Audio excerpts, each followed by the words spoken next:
আসসালামু আলাইকুম এভরিওয়ান। ছুঁয়ে দিলে মন গল্পের চতুর্থ পার্ট। তো চলো বেশি কথা না কইয়া গল্প শুরু করা যাক। রনির বাড়ির সামনে গিয়ে দেখি ভিতরে অনেক চিৎকার চেঁচামেচির শব্দ শোনা যাচ্ছে। তুবা বলল, কি রে, এখন কি বাসায় চলে যাবি নাকি এভাবে এখানে বসে থাকবি? আমি বললাম, আসছি যখন টাকা না নিয়ে আর যাব না, একটু অপেক্ষা কর, পরিস্থিতি বোঝার চেষ্টা করি। মিতু বলল, এভাবে সবার সামনে টাকা চুরি করবি? আমি বললাম, চুপ কর তোরা, এখানে বসে থাক, আমি দেখি। গাড়ি থেকে চুপ করে নেমে ওদের বাসের সামনে হেঁটে গেলাম। দেখতে পাচ্ছি সবাই রেডি হচ্ছে, মনে হয় কোথাও যাবে। আবার গাড়ির ভিতরে চলে গেলাম। মিতু বলল, কিরে, কি হলো, কিভাবে কি করবি? আমি বললাম, একটু পর ওরা সবাই চলে যাবে, হয়তো কোনো পার্টি আছে। তুবা বলল, সত্যি নাকি? আমি বললাম, এই দেখ সবাই বের হচ্ছে। তুবা বলল, কিন্তু 2জন বডিগার্ড দেখে গেছে, দেখ তুই। মিতু বলল, তাই তো, সবাই চলে যাচ্ছে কিন্তু 2জন বডিগার্ড দেখে গেছে। আমি বললাম, আরে আমি থাকতে এত চিন্তা করিস কেন, আগে ওদের তো যেতে দে। কিছুক্ষণ পর সব নীরব হয়ে গেল। আমি বললাম, মিতু, একটা রাইফেল আমাকে দে, আরেকটা তুই নিবি, ঠিক মাথা বরাবর গুলি করবি। তুবা বলল, এই তুই কি বলছিস, 2টা নিরীহ মানুষকে খুন করে ফেলবি? আমি বললাম, ওদের সাথে যারা কাজ করে তারা কেউ ভালো তোর মনে হয়? আর সোজা কথা মনে রাখ, আমার কাজের সামনে যে বাধা হয়ে দাঁড়াবে তাকেই জীবন দিতে হবে, হয় সে ভালো মানুষ হোক কিংবা খারাপ, আমার এতে কোনো যায় আসে না। মিতু রেডি তো? মিতু বলল, তুই বললেই গুলি করব। আমি বললাম, ওকে শুট। ব্যাস 2টা লাশ পড়ে গেল, তাড়াতাড়ি চল, আর লাশগুলো একটু ভিতরে নিয়ে ফেলে দে, তাহলে কেউ দেখতে পারবে না।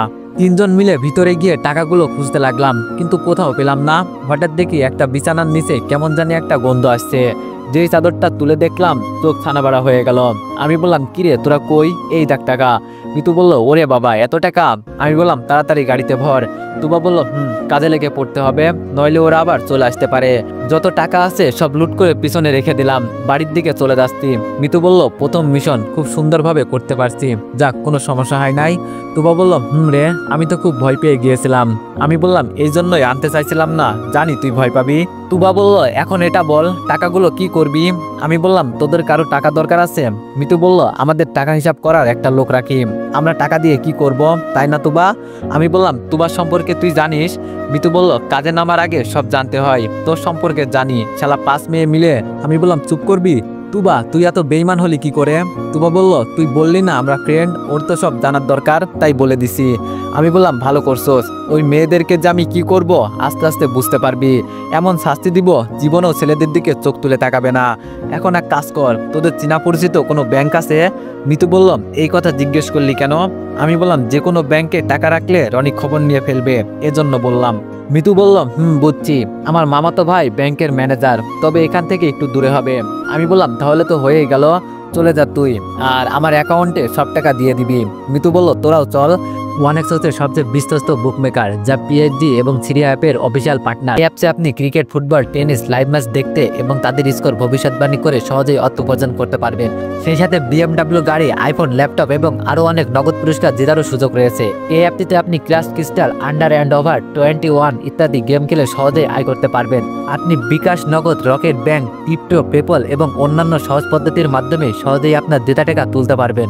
এখানে আপনি 24 ঘন্টায় 7 দিন গ্রাহক সহায়তা পাবেন।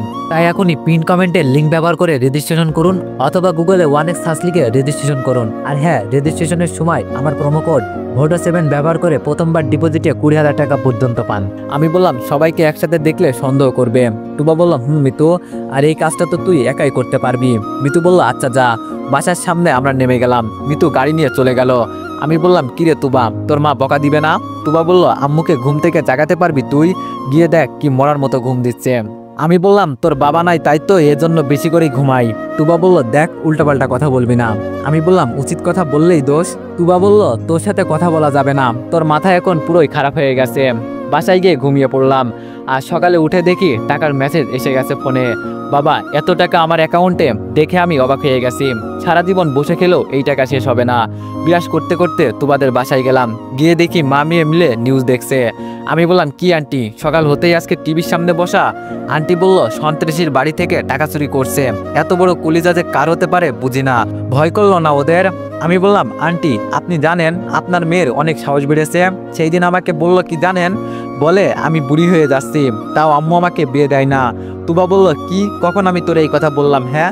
আন্টি বলল, বিয়ে করার খুব শখ না? দাঁড়া, রান্নাঘর থেকে খুন্তিটা নিয়ে আসি। আন্টি ভিতরে চলে গেল। আমি বললাম, কেমন দিলাম? তুবা বলল, তবে রে, আজকে তোরে খাইছি, আমাকে আর কে পাই, এক দৌড়ে নাই হয়ে গেছি। তবে এলাকা খুব গরম আছে বুঝতে পারছি, আজকে আর বেশি ঘরের বাইরে বের হওয়া যাবে না। বাসায় বসে বসে চিন্তা করছি কিভাবে থানার ওসিকে তুলে আনবো। এই কাজটা আমাকে একাই করতে হবে, ওখানে ওদের নিলে রিস্ক হয়ে যাবে। বিকালে মিতু কল দিল। মিতু বলল, আজকে কি করবি রে?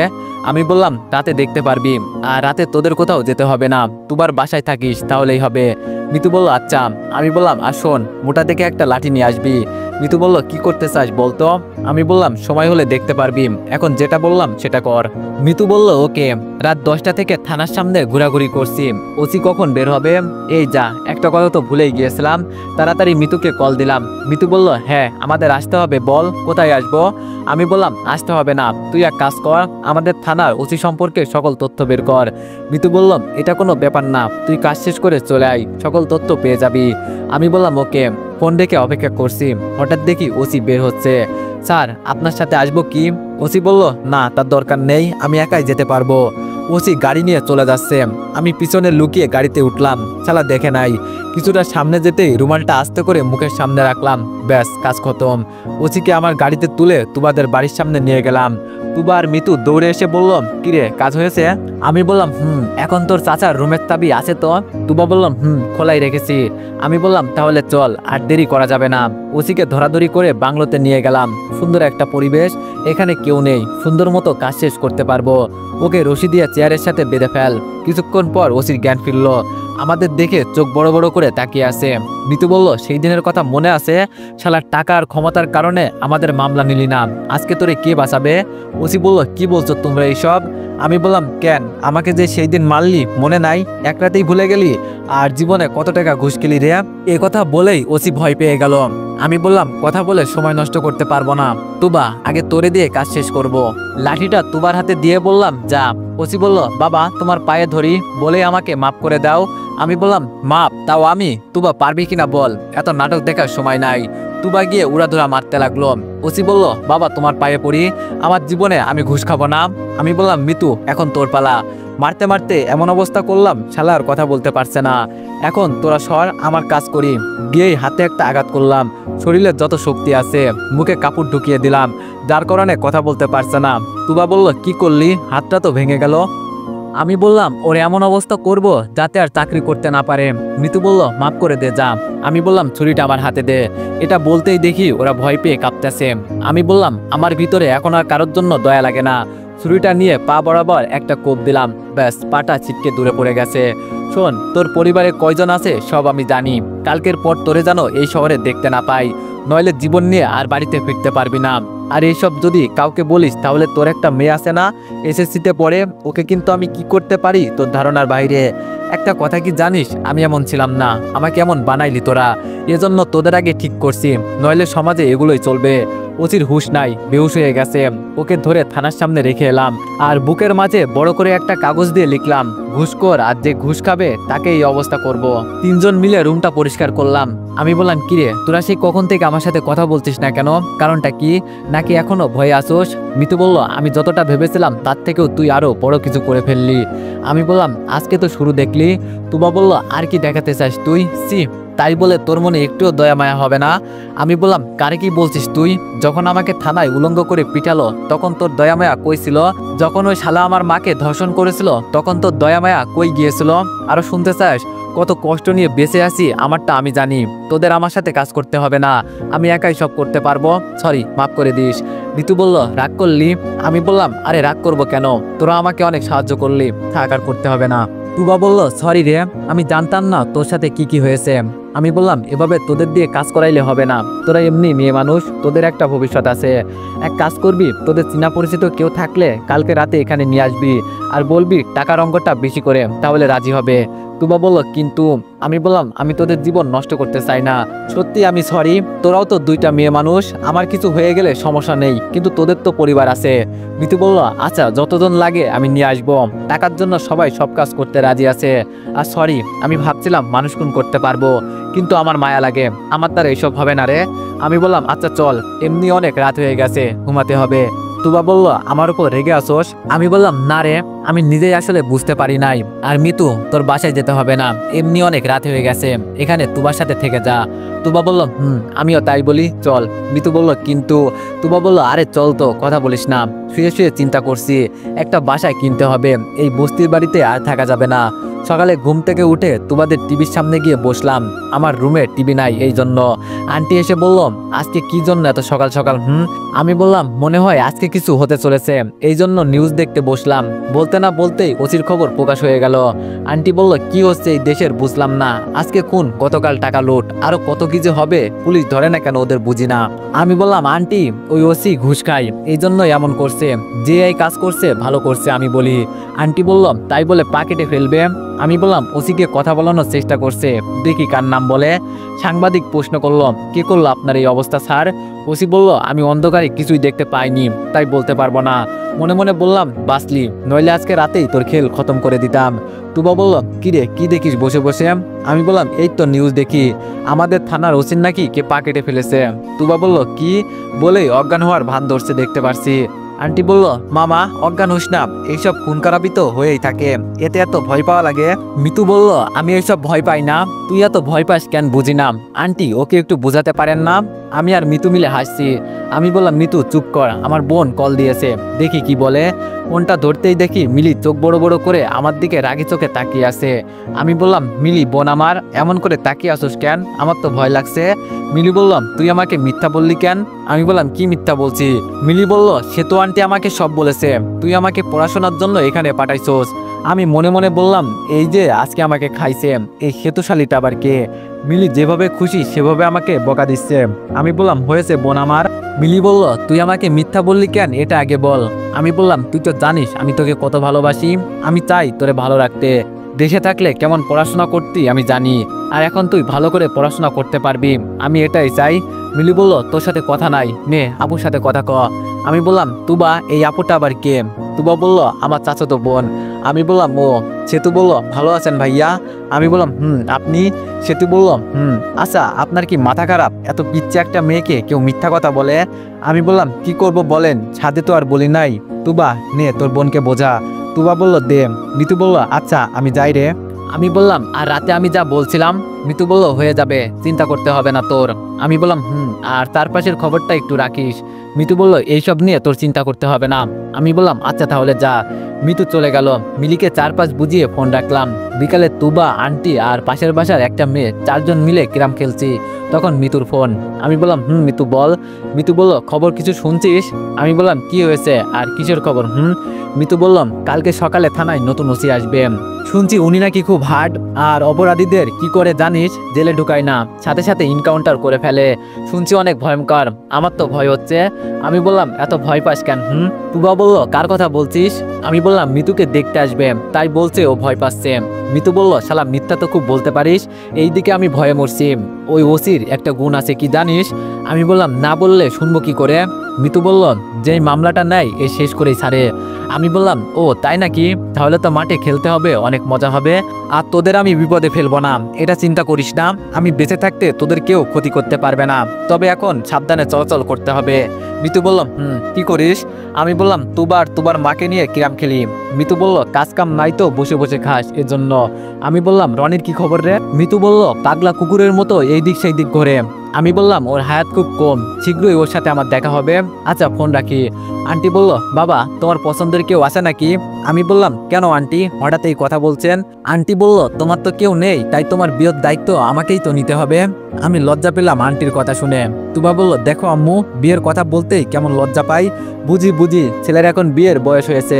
আমি বললাম, ধুর কি যে বলিস না, আগে তোর বিয়ে দিব, পরে মিলিকে, পরে আমি। আন্টি বলল, তাহলে তো তুমি বুড়ো হয়ে যাবে, পরে কেউ তোমাকে বিয়ে করবে না। আমি বললাম, রাস্তা থেকে একটা বুড়ি ধরে নিয়ে এসে বিয়ে করে ফেলবো, তাইলেই তো হবে। সবাই আমার কথা শুনে হাসতেছে। রাতে মিতুকে কল দিলাম। মিতু বলল, বল। আমি বললাম, আজকে কাউকে নিয়ে আসবি না, পরিবেশ এখন একটু গরম, ঠান্ডা হোক আগে। মিতু বলল, আমিও তাই বলছিলাম। আমি বললাম, আর শোন, কালকে ওসিকে আমন্ত্রণ জানাতে যাব, দেখতে হবে না ওর ভিতরে কেমন দম আছে? মিতু বলল, ওকে। সকালে রেডি হয়ে বাসা থেকে বের হলাম। তুবা বলল আমি রেডি। আচ্ছা বলতো আমরা আজকে কোথায় যাচ্ছি? আমি বললাম আজকে সবার সামনে খুন করব এজন্য। তুবা বলল আমি যাব না তোর সাথে, তুই যা। আমি বললাম আন্টির কাছে গিয়ে কি বলবো কি কি করছস? তুবা বলল দেখ আমার সাথে কোনো খেলা খেলবি না। আমি বললাম তাহলে চুপচাপ আই, থানায় নতুন ওসি আসছে, আগে দেখে আসি ওনাকে। তুবা বলল আমাদের দেখতে হবে না, 2 দিন পর ওরাই এসে আমাদের দেখবে। আমি বললাম এত ভয় পেলে স্বামীর সাথে সংসার করবি কি করে? তুবা বললাম এটা আর ওইটা আলাদা। আমি বললাম এত কথা না বলে চল, রাস্তায় দেখি আমাদের মতোই অনেকেই ফুল নিয়ে দাঁড়িয়ে আছে ওসিকে আমন্ত্রণ করার জন্য। তুবা বলল কিরে মিতু কই? আমি বললাম মনে হয় আসছে, দেখ কোথাও দাঁড়িয়ে আছে। তুবা বলল ওইদিকে দাঁড়িয়ে আছে চল।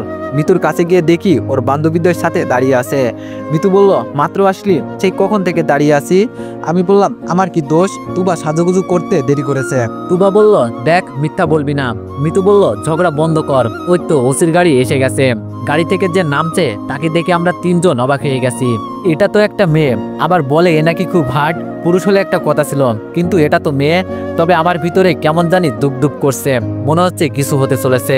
মেয়েটা কালো হলো আমার কাছে খুব সুন্দর লাগছে, মনে হচ্ছে জানো আমার মনে ধরে ফেলেছে মেয়েটাকে। ইস সত্যি অনেক সুন্দর আছে বলতে হবে। কালো হলো, মুখের ফেস কাটিং অনেক সুন্দর। তবে সবচেয়ে বেশি অবাক হয়েছে দেখি মিতু, বুঝতে পারছি না ও মুখ দিয়ে কোনো কথাই বেরোচ্ছে না, হা করে তাকিয়ে আছে। মেয়েটা আমাদের কাছে আসতেই মিতুর দিকে কেমন করে তাকিয়ে আবার চলে গেল। তবে ও চলে যাচ্ছে না রে ভাই, আমার মন নিয়ে যাচ্ছে। এত সুন্দর খুশবু আসছে ও শরীর থেকে, যেন আমি সত্যি পাগল হয়ে যাব। তুবা বলল কিরে দেখা তো শেষ, চল এখন কোথাও ঘুরতে যাই। মিতু বলল সব শেষ হয়ে গেছে রে, মনে হয় আমরা ফেসে গেছি। তুবা বললাম আরে বাবা ও তো একটা মেয়ে, ও আবার আমাদের কি করবে, পুরুষ হলে না একটা কথা ছিল। আমি বললাম তোরা যাই বলিস না কেন, এই প্রথম কোনো একটা মেয়েকে আমার ভালো লাগছে। তুবা বলল সত্যি? আমি বললাম হরে, মন থেকে ভালো লাগছে। ইস যদি ওকে আমি বিয়ে করতে পারতাম। মিতু বলল এত স্বপ্ন দেখা ভালো না জানিস, আর ওকে আমি খুব ভালো করেই চিনি। আমি বললাম তুই চিনিস ওকে, তাহলে তো কোনো প্রবলেমই নাই। মিতু বলল এখানেই তো সমস্যা। আমি বললাম মানে? মিতু বলল ও আমাদের স্কুলে পড়তো, একই ব্যাচ, সিনিয়র ছিল আমাদের, সবাই ওকে ভয় পেত। একদিন একটা ছেলে ওকে প্রপোজ করছিল, তখন ওর মাথায় ইট মেরে ফাটিয়ে দিয়েছিল, আর এই কারণেই ওর বাবা ওকে দেশের বাইরে পাঠিয়ে দেয় পড়াশোনা করার জন্য। আর ও যেই রাগী, যেইটা বলে ওইটাই করে, আর আজকে এই থানার ওসি। আমি বললাম তাহলে তোরে চিনল কিভাবে? মিতু বলল হয়তো মনে আছে এই জন্য। আমি বললাম আমার মনে হয় তোরেও সত্যি সত্যি চিনে ফেলছে, নইলে তোর দিকে এভাবে তাকিয়ে থাকার কথা না। তুবা বলল আমার তো ভয় করছে তোদের কথা শুনে। আমি বললাম চল সামনে গিয়ে বসে কথা বলি। তুবা বলল আমি যাব না তোদের সাথে, আমি আমার মা বাবার একমাত্র মেয়ে, পরে আমাকে ফাঁসিয়ে দিবি তোরা বুঝতে পারছি। আমি বললাম আচ্ছা তুই এত ভয় পাস কেন? তুবা বলল আগে যদি জানতাম তুই এসব করবি তাহলে জীবনেও তোরে আমি ফ্রেন্ড করতাম না। আমি বললাম মিতু দেখ কি বলে, আচ্ছা তোর কি মাথা খারাপ হয়ে গেছে? আমি বলছি না আমি থাকতে তোদের কাউকে মরতে দিব না, এত চিন্তা করিস কেন? তুবা বলল আমি এখন কান্না করে দিব, দেখ কই বিপদের কথা বলবে সরাসরি বলে মরতে দিব না। আমি বললাম মিতু বোন আমার, ওরে একটু বুঝাতো। মিতু বলল আমারও তো খুব ভয় করছে, আগে এত ভয় করতো না, এখন থানার ওসিকে দেখে সত্যি ভয় করছে। আমি বললাম আচ্ছা তোরা সবাই ওসি ওসি বলছিস, ওর নামটা কেউ দেখিস নাই? তুবা বলল নাম দিয়ে কি করবি, ওনার নাম তো বড় করে লেখা ছিল সাথী আক্তার। আমি বললাম ও সাথী, খুব সুন্দর নাম। ও সাথী, ও সাথী তুমি কোথায়? আহা গো আমার সাথী তোদের ভাবি। মিতু আর তুবা চোখ বড় বড় করে বলল কি? আমি বললাম কি না জি ওকে আমার অনেক পছন্দ হয়েছে। তুবা তোর মা বিয়ের কথা বলছিল না, বলে দে আমি রাজি। সত্যি মেয়েটার ভিতরে অনেক জাদু আছে, দেখ আমাকে কেমন টানছে। তুবা বলল এক তো থানার ওসির পাকিটে ফেললি, না জানি এখন আমাদের কি হয়। আমি বললাম এটা তো সামান্য একটা বিষয়, খেলাতে হবে আজকে রাতে, সকালে তোদের ভাবির মুখ দেখিস কেমন হয়। মিতু বলল বুঝছি রে রিফাত, তোর মরার শখ হয়েছে, সাথী যে কতটা ভয়ঙ্কর তা তুই এখনো বুঝতে পারিস নাই। ও খুনিকে বের করার জন্য সব করতে পারে, এমনকি ইনকাউন্টারও করতে পারে। আমি বললাম একা একা মাঠে খেলতে তো মজা হবে না, শক্ত কোনো খেলোয়াড় ছাড়া একা মাঠে গোল দিলে কি হবে? মজা তো হবে এখন। মিতু বলল রিফাত তুই বুঝতে পারছিস না। আমি বললাম আমার সোজা বাংলা কথা শোন, আমার জীবন থাকতে তোদের কিছু হতে দিব না, এটা আমার ওয়াদা। আগে তোদের বিয়ে দিয়ে সুরক্ষিত করব, চিন্তা করিস না। তুবা বলল চিন্তা তো আমাদের জন্য করি না, চিন্তা করি তোর জন্য। না জানি রিফাত তোর কি অবস্থা হয়, অনেক মায়া লাগে তোর জন্য। আমি বললাম আমার জন্য মায়া লাগাতে হবে না তোর, আমার চিন্তা তোদের কাউকে করতে হবে না। তবে যদি আমি মারা যাই তুবা তুই একটু আমার বোনকে দেখে রাখিস, আর কিছু লাগবে না। আমার জন্য আমার কোনো চিন্তা হয় না, চিন্তা হয় শুধু আমার বোনের জন্য। মিতু বলল আমরা থাকতে তোর কিচ্ছু হবে না। আর কে বলল তোর পরিবার নেই? আমরা কি তোর বোনের মতো না? তুবা বলল, তাই তো, আমরাও তো তোর পরিবার। আমি বললাম, সত্যি তোদের তুলনা হয় না। মিতু বলল, সত্যি কি তোর সাথীকে পছন্দ হয়েছে? আমি বললাম, হরে, মন থেকে। মিতু বলল, কিন্তু আমাদের তো সিনিয়র, তোরও 1 বছরের বড় হবে। আমি বললাম, সিনিয়র মেয়েরা ভালোবাসে বেশি তার হাজবেন্ডকে, জানিস না? তুবা বলল, না, জানতাম না আগে, এখন তুই বললি তাই জানলাম, কিন্তু ভাবিকে একটু কালো কালো লাগছে।